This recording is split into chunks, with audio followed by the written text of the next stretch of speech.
जी, मेरा नाम धर्मेंद्र यादव है। मैं उस धर्म का ठेकेदार हूँ, उस धर्म का ठेकेदार हूँ। मैं कहना चाहता हूँ कि लगातार 7 मिनट तक वो व्यक्ति जो है वहां पे चिल्लाता रहा जगदीशपुर सामुदायिक स्वास्थ्य केंद्र में।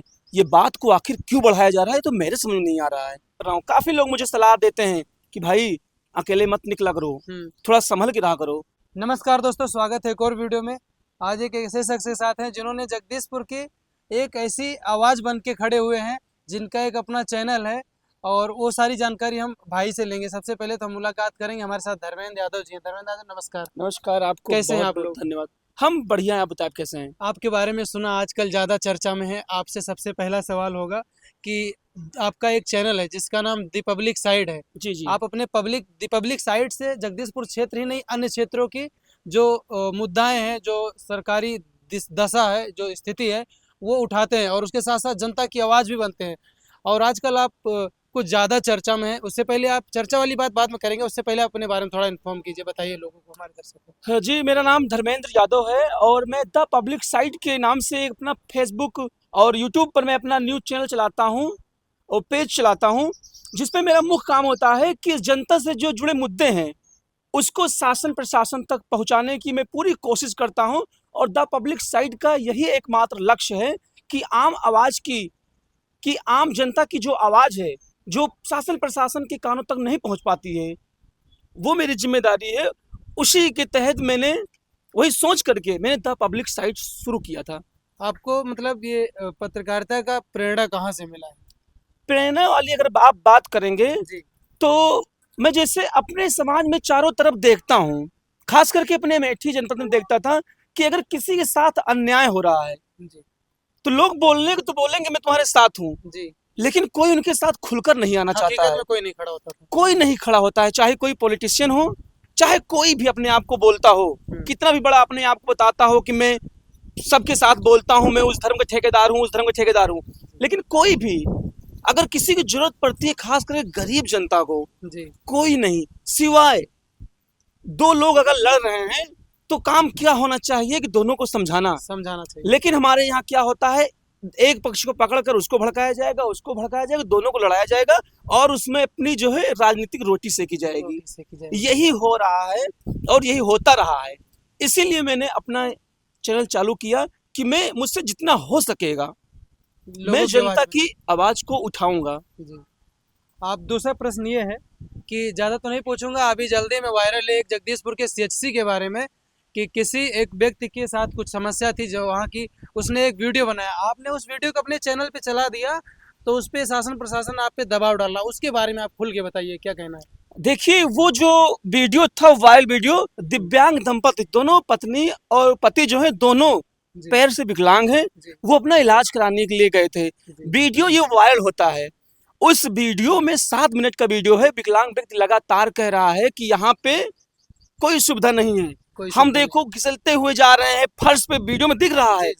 स्ट्रेचर उसने बोला है वीडियो में, और उसी को जो स्वास्थ्य विभाग है उसी को तहत क्या बोल रहा है कि वीडियो में स्ट्रेचर दिखाई दे रहा है, फिर भी इल्जाम लगाया जा रहा है कि वहां पे अरे कोई इंसान है, वो परेशान है, उसके मुंह से व्हील चेयर की जगह स्ट्रेचर निकल रहा है। सही है। हाँ, वह बताया जा रहा है व्हील चेयर वहाँ, स्ट्रेचर वहां पे मौजूद था। स्वास्थ्य विभाग की और सरकार की जो है छवि खराब करने के लिए ये वीडियो बनाया गया है। मैं कहना चाहता हूँ कि लगातार 7 मिनट तक वो व्यक्ति जो है वहां पे चिल्लाता रहा। आम पब्लिक की अगर आप आवाज सुनेंगे तो आम पब्लिक वहां पे जो मौजूद है वो लगातार कह रही कि हाँ सही बात ये बोल रहे हैं, क्यों वहां पे व्हील चेयर लेकर नहीं आ रहा है। 7 मिनट के अंदर में इतने टाइम वहां पे थे, कोई भी वहां पे कर्मचारी, वार्ड बॉय, अटेंडेंट क्या वहां पे मौजूद नहीं था कि आकर व्हील चेयर लेकर आए, उनको बैठाए, हेल्प कर सके। इसके बजाय, माफी मांगने के बजाय, अपनी कमी को स्वीकार करने के बजाय दबाव डाला जा रहा है। बहुत सारे न्यूज़पेपरों में आया, मेन स्ट्रीम मीडिया में भी चली, लेकिन निशाना किसको बनाया गया? द पब्लिक साइट को और अन्य 2-3 पेजों को निशाना बनाया गया। आखिरकार क्यों? आपको गलती माननी चाहिए और ये कैमरे के सामने या लिखित में देना चाहिए कि हाँ ये चूक हुई है और आइंदा ऐसी गलती नहीं होगी। जगदीशपुर सामुदायिक स्वास्थ्य केंद्र में ये बात को आखिर क्यों बढ़ाया जा रहा है तो मेरे समझ नहीं आ रहा है। दूसरा प्रश्न ये है, तीसरा प्रश्न दूसरा जो भी है, आपसे यह पूछना चाहेंगे, जैसे बड़े बड़े चैनल्स हैं वो अपनी टीआरपी के लिए काम करते हैं, वो फील्ड लेवल पे या ग्राउंड रिपोर्टिंग नहीं करते हैं। आपका चैनल दी पब्लिक साइड जो आज ग्राउंड रिपोर्टिंग करने के मामले में आगे बढ़ रहा है, आगे कहाँ तक जाना चाहते हैं? देखिए, आगे कहाँ तक जाना चाहते हैं ये नहीं मायने रखता है। आपने बोला कि टीआरपी और ग्राउंड रिपोर्टिंग करने से बचते हैं जो चैनल हैं। जी इसकी मुख्य वजह क्या है? ग्राउंड रिपोर्टिंग करना आज के समय में बहुत ही ज़्यादा कठिन है। ग्राउंड रिपोर्टिंग करने का मतलब हुआ कि आप डायरेक्ट दुश्मनी ले रहे हैं। हाँ, ग्राउंड यही मैं पूछने वाला था। आप सच्चाई दिखाएंगे, आपने सच्चाई दिखाई, लेकिन एक दुश्मन, आप एक वीडियो के ऊपर एक दुश्मन आपका तैयार हो जाता है। भले ही आप सत्य बोल रहे हो जी लेकिन एक दुश्मन तैयार हो रहा है। मैं ग्राउंड रिपोर्टिंग कर रहा हूँ, काफी लोग मुझे सलाह देते हैं कि भाई अकेले मत निकला करो, थोड़ा संभल के रहा करो। क्या ऐसा भी लगता है कि कुछ लोग बोलते होंगे कि ये सब छोड़ दो, हाँ, काफी लोग क्योंकि बोलते, आपके दुश्मन बढ़ते जा रहे हैं, ऐसा लग काफी रहा लोग, है जिस देखो हिसाब से आप। काफी लोग, पुलिस प्रशासन के द्वारा मुझे बोला गया कि आखिरकार आप ऐसा क्यों कर रहे हो, जब आप जानते हो कि सच बोलने वालों के साथ ऐसा हो रहा है तो आप आखिरकार क्यों कर रहे हो? तो मैंने बोला क्या सर मैं उसी भीड़ में शामिल हो जाऊं? आप तो वही कह रहे हैं ना। आप क्या, आप, मैंने बोला कि सर आप क्या कहना चाह रहे हैं कि जो इस भीड़ में शामिल नहीं होंगे सब मारे जाएंगे, तो क्या मैं उस भीड़ में शामिल हो जाऊं? तो मेरे अंदर जब तक हिम्मत रहेगी और जनता का साथ जब तक मेरे साथ रहेगा, मैं तो उस भीड़ में शामिल होने वाला नहीं हूँ, क्योंकि मैंने यही सोच करके अपना चैनल चालू किया है कि मुझे उस भीड़ का हिस्सा नहीं बनना है।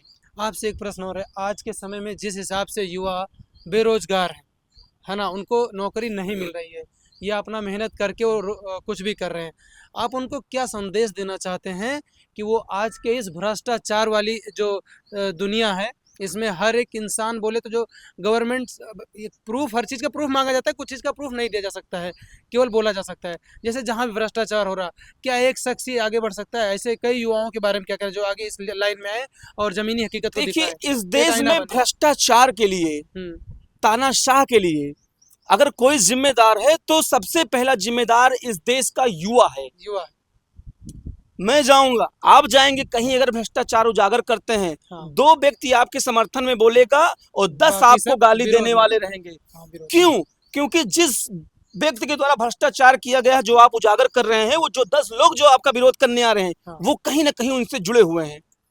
आप और हम जो भ्रष्टाचार उजागर करेंगे उससे सबका भला होगा, लेकिन वो सबका भला ना देख करके अपना व्यक्तिगत भला देख करके आपका विरोध करने चले आएंगे।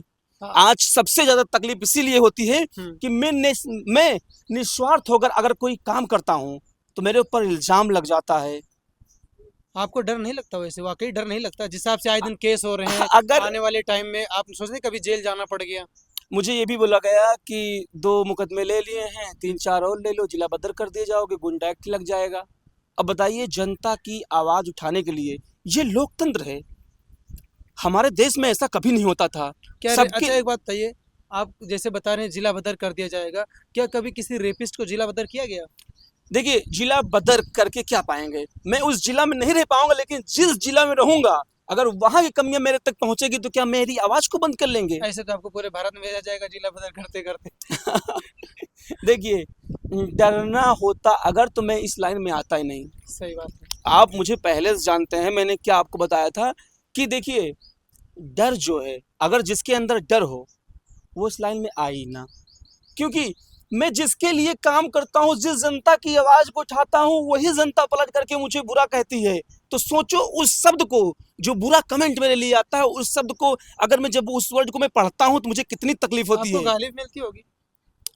फिलहाल गाली तो अभी तक नहीं मिली, लेकिन विरोध हुआ है कि मैं इस दल का हूँ, उस दल का आपको हूँ। इसे राजनीतिक पार्टियों में भी समेट दिया गया है, क्या लगता है? राजनीतिक पार्टियों में समेट दिया गया है। कि कोई एक पत्रकार हो, जमीनी मुद्दा को उठाए, पब्लिक की आवाज बने, उसको एक पार्टी से तौल दिया गया, क्या कहना चाहोगे इस पे, इसके बारे में? क्योंकि मैं यादव हूँ। अच्छा। यादव होने के नाते मुझे पार्टी से बांधा जाता है, और जब वही यादव, धर्मेंद्र यादव, जब उनके ही समाज के व्यक्तियों की जब आवाज उठाता है तो बोलते हैं, कमेंट आएगा, हाँ भैया बिल्कुल आप सही कर रहे हैं, बहुत अच्छा काम कर रहे हैं। लेकिन जैसे मैं अदर कास्ट, अदर लोगों की मैं आवाज उठाता हूं तो मैं एक पक्ष का हो जाता हूं। आखिरकार ये मानसिकता क्यों है आप सबकी? आप सबको समझना चाहिए कि मेरा काम है दिखाना, और आप लोग बोलते हैं कि भैया यहाँ आप पहुंचे, वहां पहुंचे, मैं कैसे पहुंचूं? मैं कोई जॉब नहीं कर रहा हूँ, ना मुझे कोई सहायता कर रहा है, मैं अपने घर से घर के पैसे से पेट्रोल डलाकर मैं जहाँ तक पहुँच पाता हूँ पहुँचता हूँ। मेरे पास जितना भी इक्विपमेंट है मेरे खुद का पैसा का है, मेरी कहीं से इनकम नहीं हो रही है, बल्कि मुकदमे हो रहे हैं, पैसा ही मेरा खर्चा हो रहा है। क्या समाज में कोई ऐसा व्यक्ति है जो आकर के सपोर्ट करे कि आप जनता की आवाज़ उठा रहे हैं, आप बढ़िए, मैं आपको सहायता कार्य करूँगा, आप जहाँ जाना चाहें मैं आपको सहायता करूँगा? ऐसे कोई नहीं करेगा।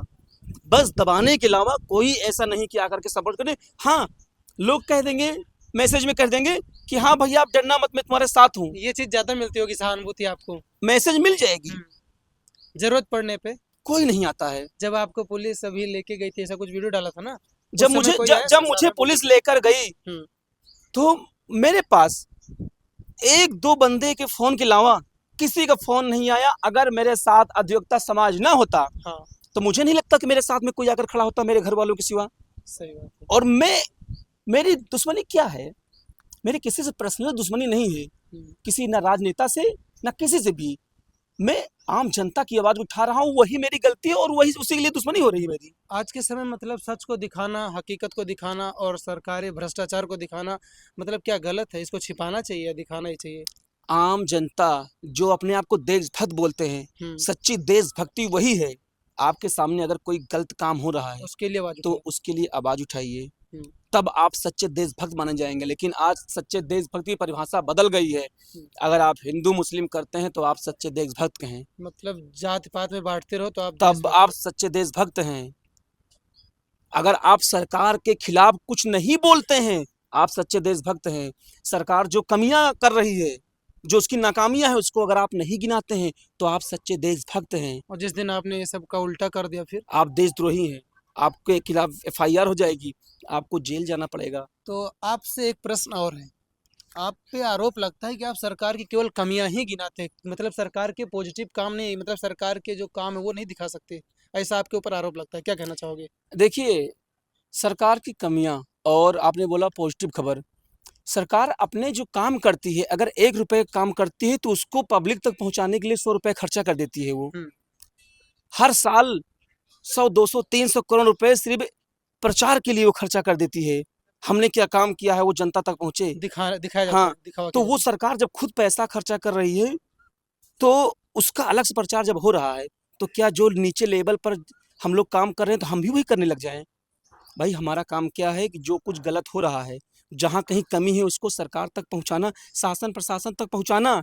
और इस प्रशासन का काम है कि उस कमी को देख करके उस कमी को दूर करे। लेकिन प्रशासन आज क्या करता है, अगर आप कमी दिखाओगे तो आपके खिलाफ एफआईआर हो जाएगी, आपको डराया धमकाया जाएगा। ये बिल्कुल नहीं होना है। चाहिए। अगर प्रशासन कहे कि आपकी रिपोर्टिंग से सरकार के काम की छवि खराब हो रही, तो क्या आप चाहेंगे अपनी रिपोर्टिंग छोड़ देंगे या दी पब्लिक साइट को बंद कर देंगे? तो ऐसा फिर हो सकता है तो क्या? ये लोकतंत्र कहाँ रह गया फिर? ये हम्म, स्वतंत्र भारत है, इसमें लोकतंत्र है, इसमें सबको अपनी बोलने की आज़ादी है। हम आर्टिकल 19 का जो है पालन करते हैं। और अगर कहीं भी कुछ कमी है, अगर हम उसको दिखाते हैं तो उसको आप सरकार की नाकामी है, सरकार की छवि खराब करना नहीं कहेंगे। सरकार की छवि कब खराब हो रही है? जब वो चीज़ खराब पड़ी हुई है, उसको मैंने दिखाया। प्रशासन का काम किया है कि उस चीज़ को जाकर सही करे। अगर रोडों की कमी मैं दिखा रहा हूँ तो उस रोड पे काम लगना चाहिए और उस रोड को बनना उसको चाहिए। दुरुस्त अगर होना चाहिए। नालियों की कमी मैं दिखा रहा हूँ तो उस नाली को बनना चाहिए। तो दोस्तों आप लोग को क्या लगता है धर्मेंद्र यादव की बात कहाँ तक क्या सही है? आपसे एक लास्ट प्रश्न होगा, जो भी हमारे युवा देख रहे हैं उनको क्या मैसेज देना चाहोगे कि अगर कहीं गलत हो रहा उसके खिलाफ आवाज़ उठाएं या चुप रहें, नहीं तो सरकार उनके ऊपर केस कर देगी? इसके लिए आप खुल के एक बार बोल दो बस। मैं युवाओं से कहना चाहता हूँ कि अगर आप जो भी आपके आसपास गलत हो रहा है, अगर आप उसके खिलाफ बोल नहीं सकते हैं तो आप कम से कम ये कीजिए, जो इंसान अपना सब कुछ दांव पे लगाकर आम इंसान के लिए आवाज़ उठा रहा है, कम से कम उसका सहारा बनिए, उसकी हिम्मत मत तोड़िए। अगर आप नहीं कर सकते हैं ऐसा काम, तो दूसरा कोई जो कर रहा है उसकी सहायता कीजिए आप लोग। उसका हौसला मत तोड़िए, उसको डराइए मत, उसको गाली मत दीजिए, क्योंकि वो अपने लिए नहीं कर रहा है, इस समाज के लिए कर रहा है। सच्ची देशभक्ति यही होगी कि आप जो आपकी आवाज़ बन रहा है, जो समाज की आवाज़ बन रहा है, उसका साथ उसका दे, साथ दीजिए, सच का साथ दे। सच के साथ दें। दोस्तों आप लोग क्या कहना चाहोगे दी पब्लिक साइट के बारे में? कमेंट करके बताना, वीडियो को और लोगों तक पहुंचाइए। आगे कई सारी हम लोग हमारी धर्मेंद्र भाई के साथ रिपोर्टिंग है जो और मुद्दों पे बात करने वाले हैं। इतना ही, बहुत बहुत धन्यवाद। जय हिंद, जय भारत।